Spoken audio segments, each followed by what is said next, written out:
Wizard of the Wood. Chapter 17. Civilized Decisions. Murder? There was no way this was possible. He knew Vin, and he wouldn't do something like this. Rylir was sure of it. He tore the parchment down from the tree and ran over to where Essie was turning under the soil for new growth. He fumbled over some root wads, nearly twisting his ankle in the process, as he brought the parchment along. "Essie!" he called, once he was within earshot. Essie glanced over, perceiving Ryler's panic, and transferred her attention to him instead of the moist tangle of plants in her hand. "Something wrong? You sound alarmed. Have we been spotted by the townsfolk?" asked Essie. Ryler shook his head and held up the piece of parchment. "We're all right, but I don't think my friend is," said Ryler. Essie squinted at the yellowed paper and sighed. "So small, I can't read that. At any rate, this is the perfect opportunity for you to employ those skills you've been enhancing so diligently these past few months. Shouldn't you be practicing your Essie, it's Ven. He's my friend, and I think he's in trouble. I can't read all of the words or letters on this, but I think it says murder. Please, Essie, help me with this," pleaded Ryler. He knew this was definitely not Essie's way, but he had to know for sure what this paper said without error. Essie sighed and glanced from the parchment to Ryler's face. "You are asking me to willingly enable you?" she asked, staring at Ryler long and hard in the eye, before lowering her hand and holding out her fingers. "Very well. No sense in making you struggle when you are obviously distressed." Essie gingerly pinched the note between her thumb and forefinger before holding it up to her eyes. She muttered her incantation, Deovi, and a spark illuminated in her eyes as she began to read. "Nomad found, trial today, for crimes of theft, assault, and murder. A nomad known as Ven Vesvi was apprehended by local authorities after he was identified by the victim, Lady Teresa Lente, and her family. There will be a public trial where sentencing of the perpetrator of these horrendous crimes will be convicted." Ryler could not believe his ears. Then there was no way. "That's insane," he growled. "Vin wouldn't do something, anything, to get him in trouble like this. He's had his not-so-great judgment moments, but he's a good person. The worst crime I've ever known about him is him sabotaging the morning bread cart so the loaves would fall on the ground." "That is still technically a punishable offense," mentioned Essie, as she tucked the parchment into her side pouch with her components. "You are not helping by saying stuff like that," scolded Ryler. "Apologies for tainting your perception of your friend, but evidently he is being tried by a jury of his peers with irrefutable evidence of multiple eyewitnesses," Essie countered. "It's not possible," disputed Ryler. "First, this so-called lady is the same one they said I attacked. They are just looking for someone to drag under the cart, and they are choosing Ven. I did speak to her once, and she doesn't seem like the kind of person to just randomly accuse someone, so this has to be her family. Second, Vin wasn't in town when this happened 3 months ago. I know because he was in another town when this happened. Plus, I would have seen him while I was in town, right? Really? Inquired Essie. Rylir nodded in reply. Then, naturally, this is a false conviction. It has to be, Rylir muttered. He leaned up against a nearby tree and slumped. Something was different about him now. Something had lit a fire and was burning a raging inferno inside him. Was it because of his curious mind? Was it because he felt like he had the knowledge to back up his argument?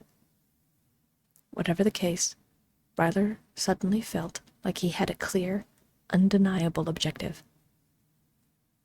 I have to do something about this. Essie's eyes widened for a fragmented moment. Excuse me? She asked. Rylir, may I remind you that a large group of, in the vernacular, thugs nearly bludgeoned you to death for this particular accusation. It could be that your friend will be subjected to the same punishment, regardless of the evidence presented in his favor. I know, and that's why I can't let the same thing happen to him. Just showing up will throw them off, because they were originally after me, said Rylir, his chest feeling heavy with the decision he was wrestling with. You have little to no assurance that you will not be, as you said, drug under the cart for this same crime. Both you and your friend could be accused of this crime, and then where will you be? Convicted and sentenced, trapped in some cage to rot until the end of your days? Countered Essie firmly. No, you are not taking the fall for this crime. I won't allow it. I'm not looking to take the fall. I want to talk to the lady. Maybe I can convince her that it wasn't my friend, said Rylir, folding his arms across his chest as his brain scrambled to find some way to go about this plan of his. Again, you intend to redirect their focus from your friend onto you, which, statistically, does not bode well for you. I can't condone this course of action, replied Essie. She sat down and placed her fingertips on the very edge of Rylir's shoes. Rylir, you need to think about this rationally. I know. There's just this feeling that I have that I can't shake. I think that if I can maybe talk to her, I can get her to tell the truth, said Rylir. And how long do you think this will take? Asked Essie. I don't know. But I'd stay as long as I need to save my friend, said Rylir firmly. Essie felt her body go rigid. As long as he needed to? Her mind interpreted that one phrase in many ways, but two rose to the surface. The first being exactly what he meant. He would stay as long as he needed to. The other way to understand his statement, however, was that he wanted to go back to the village, to people like him. Did he want to go back? He had the chance once and decided to stay. But now they were within a few hours' walk of a civilization. Was his answer different now? Only one way to find out. You're asking to stay? Stay with him? Not? Asked Essie after several moments of still silence. She felt a pang in her chest as she said it, a pang she wasn't expecting. Rylir, hit instantly with a pang of guilt, just started shaking his head. No, that's not what I want. Can we stay here? Just for the rest of the day, so I can get this sorted out? Asked Rylir. Essie felt some unknown pressure release from her chest as she heard Ryler's words. Still, it was a bit of a risk. Being down here would only inspire the villagers to take up their pitchforks and torches to come drive her out. It happened once before when Essie first left Caven to find her own way. It wasn't a good feeling. At the same time, Ryler asked for so little. His friend was in danger, and he didn't want to stay with the townsfolk, meaning he still wanted to stay with her, which somehow made her heart swell with warmth. Very well, just for the remainder of the day. I'll be here in the area. Approaching the town would be ill-advised, agreed Essie. The elation in Ryler's smile was all Essie needed to know she was doing the right thing. Thank you, Essie. I swear I'll be back in no time, said Ryler. He pushed himself up to leave, but Essie's fingertips suddenly grasped him from behind.